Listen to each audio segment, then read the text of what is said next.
దేవుడి నామానికి స్తోత్రములు. ఈ ఉదయకాల సమయంలో మీ అందరికీ కూడా నా హృదయపూర్వకమైనటువంటి వందనాలు తెలియజేస్తున్నానండి. ఈ దినము దేవుడు మీతో మాట్లాడుతున్నటువంటి మాట ఏంటంటే, విశ్వాసమందు నిలకడగా ఉండండి.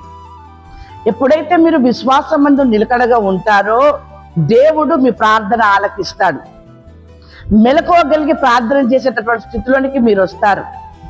అప్పుడు ప్రతి విధమైనటువంటి శోధనని, వేదనని, బాధని మీరు తప్పించుకుంటారు. వాక్యం సెలవిస్తోంది కదా. ఇక్కడ కొరింథీయులకు రాసిన మొదటి పత్రిక 16వ అధ్యాయము 13వ వచనములో, మెలకువగా ఉండుడి, విశ్వాసమందు నిలకడగా ఉండుడి, పౌరుషము గలవారై ఉండుడి, బలవంతులై ఉండుడి.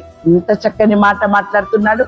ఈ 4 లక్షణాలు మీలో ఉండాలి అని చెప్పి దేవుడు మాట్లాడుతున్నాడు. విశ్వాసముతో ఉండాలట, మెలకువగలిగి ఉండాలట, పౌరుషం గలవారై ఉండాలట, బలవంతులై ఉండాలట. ఆ రీతిగా మీకు ఇవన్నీ కూడా మీకు కలిగి ఉన్నప్పుడు మిమ్మల్ని ఎవ్వరు కూడా ఓడించలేరు. దేవుని బిడ్డలారా, విజయము మీదే.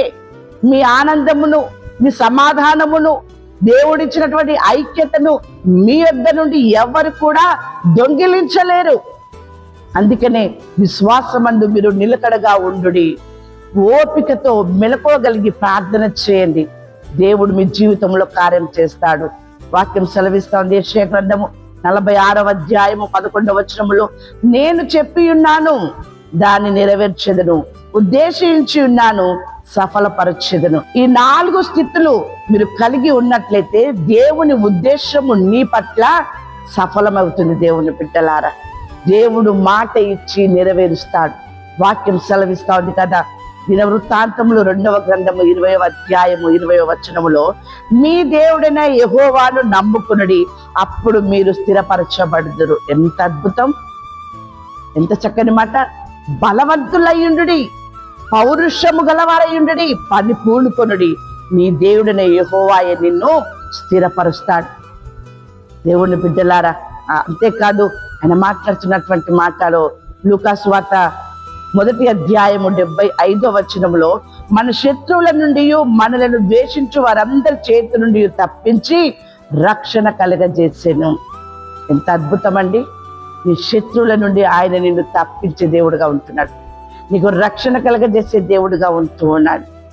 దేవుని బిడ్డలారా, నీవు విశ్వాసమందు నిలకడగా ఉండు, నీవు పౌరుషము గలవారుగా ఉండండి.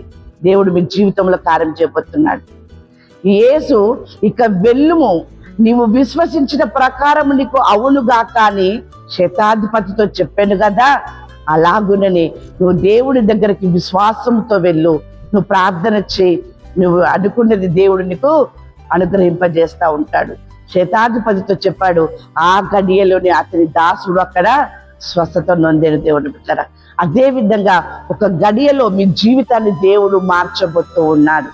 ఉదయకాల సమయంలో నువ్వు విశ్వసించినట్లయితే దేవుడు మీతో మాట్లాడుతున్నటువంటి మాట యెషయా గ్రంథం 51వ అధ్యాయము 11వ వచనం, నిత్య సంతోషము వారి తలల మీద ఉండును, వారి సంతోషానందము గలవారగుదురు, దుఃఖమును నిట్టూర్పును తొలగిపోవును.